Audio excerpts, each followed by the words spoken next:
Welcome, everybody. This is Nick Federoff, and I've decided to come on down to the place and the guy that knows everything about sustainability, and you're actually no stranger to my program. We're here with Ed Begley Jr. How you doing? Good to talk to you again, Nick. Well, thank you very much for allowing us to come in and invade the privacy of your home over here amongst your flora and fauna. It sure is a lot of fun to see that you actually practice what you preach. Yeah, I've been living here in this home since 1988, and I've greened it up pretty good. It was a 1936 energy inefficient home when I moved in. I've taken a long way, Nick. All right, let's talk about energy efficiency, because we know that you actually touched the environmental form of life way back in the 70s, and we've come a long way since then. Let's just say I'm a homeowner, and I decided that I'm going to buy a house just like you did. And where would you start? I recommend that people do it exactly the way I did it back in 1970. That is to say, I did all the cheap and easy stuff first. I picked the low-hanging fruit first. I didn't have a lot of money in 1970, Nick. I couldn't buy solar panels for 2 decades. It took me 20 years to save the kind of money to do that kind of big-ticket item. So I suggest people do it just the way I did it. Cheap and easy first. You don't run up Mount Everest. You get to base camp and you get acclimated, and you climb as high as you can. Having said that, there's lots of choices today, a lot more than there were in 1970. Energy-efficient light bulbs, energy-saving thermostat, weather stripping that's so easy to put up now with an adhesive backing around doors and windows, bike riding when weather and fitness permit, public transportation if it's available near you, home gardening, home composting, 2 big ones. Talk about dirt cheap. Nothing more dirt cheap than home gardening and home composting. And if you don't have a piece of dirt in your front or backyard, get part of a community garden. You don't have one near you? Start one. Get out there, get your hands in the dirt, and show your kids where food comes from. It doesn't come from the Ralph's tree or the Safeway bush. It comes from soil and water and, organic elements. So I'd say do the cheap and easy stuff first, and you will save money, I guarantee it. Well, you don't get much more cheaper and easier than me. Well, let's not go there. But but I like that idea. And the fun part about it is that many of the things that you just talked about, you can do yourself. You don't have to hire a contractor to remove a light bulb and stick another one in. Right. And lots of other stuff. The weather stripping is easy to do now. You used to have to nail it up with a little, tack hammer and what have you. Now it's an adhesive backing, very easy to put up. There's lots of websites and books about all this stuff. I have a book about energy efficiency, Ed Begley's Guide to Sustainable Living, but there's lots of others. You don't have to get my book. Get a book or go online and find some stuff about it. Lots of good ways to do it. And then guess what happens next? Right away in the next billing cycle, you will have saved money. You'll have extra cash. You can put in the bank, a good thing to do with it, or you can, over time, reinvest it in other green technologies that will save you even more money. What I did was, after a few years of the cheap and easy stuff in 1970, pretty soon I had extra money to buy a little solar oven or, a rain barrel to collect my rainwater. Then my natural gas bill went down. My water bill went down. I had even more money, Nick, to do some medium ticket items again, like attic insulation. Pretty soon I had enough money after 15 years of doing it to do solar in 1985. Not solar electric yet. I did the cheaper form of solar hot water in 1985. It's a system that's still running at a home I used to live in Ojai, but I heard it's still working good from 1985. And my solar electric I put in and solar hot water in this house in 1990, still working great. A wind turbine I bought as an investment in 1985, putting out many homes worth of green power for 25 years, still working great. So this technology exists. I know it.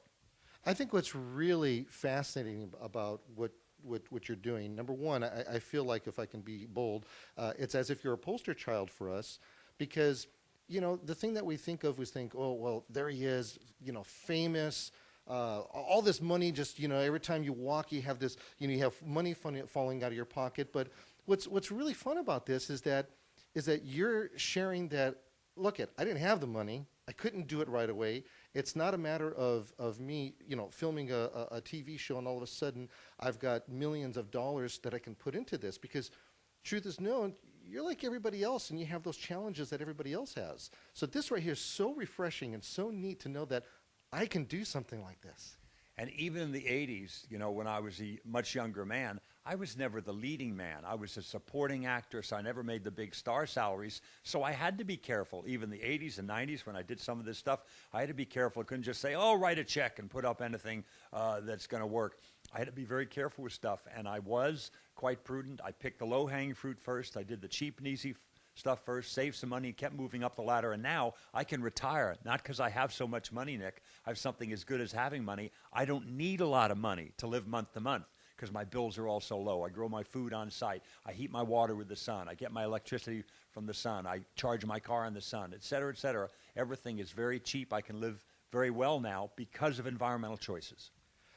If I can, let me give you a couple of words and let's find out what the definitions may be. Because if we go back to 1970, some of these words, they might not even been around back then, and you can tell us. First off, sustainability. Sustainability is a word that can be a very positive word to do something that actions that you can sustain over time. So you can't, to live unsustainably would be like the people in Easter Island, that civilization that literally they found from the pollen record, the fossil record, they cut down their last trees and it was their undoing. You know, somebody made a decision, I'm going to cut down these last few trees on Easter Island, and it was, you know, the island became uninhabitable because of that choice for deforestation. Sustainability is doing something, creating a civilization, maintaining a civilization that you can sustain. But it also could have some negative implications that, hey, we're going to sustain the way we're acting right now. Let's just sustain that and keep going. We can't do that. That kind of sustainability, if you will, is kind of unsustainable. You know, we have to make some changes and still live comfortably, still make sure people have a cool beverage and a warm shower, but to do it more efficiently. And I think we can do that. We can sustain a comfortable lifestyle, but I don't think we can sustain the way we're depleting resources and cutting down our ancient forests and doing things like that. I don't think that is sustainable. How about green?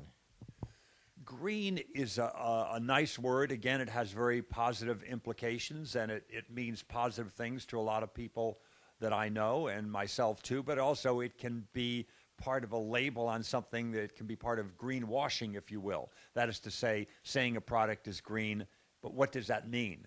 Green, it's not a standard. It's not like the word organic now has some meaning because they have organic standards for organic produce, organic grains, and other products. If you have that word on your label about produce or grains or other things, it has to be proven to be so. You know, people come out to your farm and they test the soil and go, this isn't organic. What are you talking about? There's lots of DDT here from years ago that hasn't left the soil. There's some problem. You're saying it's organic and you're not telling the truth, and you'll be fined and shut down. So now organic has a meaning. Sustainable doesn't really have a meaning, unfortunately, a meaning that you can define.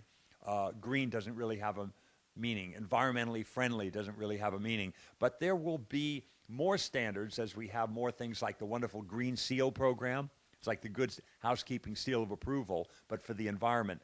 That Green Seal will make sure when they say this product is green, it means it is deep dark green. It's not light green. Very good. All right, and this is more of a phrase, I guess, than it is a word. Ed Begley Jr. Ed Begley Jr., Rochelle Carson's nightmare, my dear wife, her nemesis. That's what that means. That word means, that phrase, unfortunately. Well, I have to tell you, I am so inspired. You're so motivating, and I know that our listeners and our viewers are going to actually do something with this, and I applaud you for your efforts, and I know that it hasn't been easy because you are doing things in a time that just was not popular. I mean, I would imagine you started when you first started. You were wearing tie-dye T-shirts, and today it's just a different thing altogether.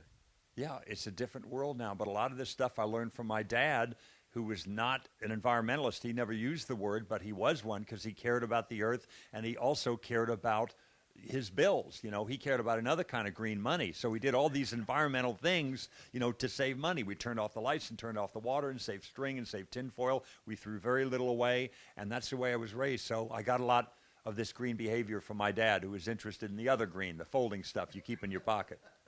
Well, we salute him, we salute you, and we thank you very much again for allowing us to come in, invade your privacy, and the book again. Where do we get the book at? The book you can get at Amazon.com or Barnes & Noble or EdBegley.com. It's called Ed Begley's Guide to Sustainable Living, and it's a good book. But there's many other good books there. Get any book on sustainability and energy efficiency. There are many. I tell you, folks, get his book. If the way he's talking right now is that infectious, the book is going to be even that much more. Thank you again for allowing us to be here. Thanks, Nick.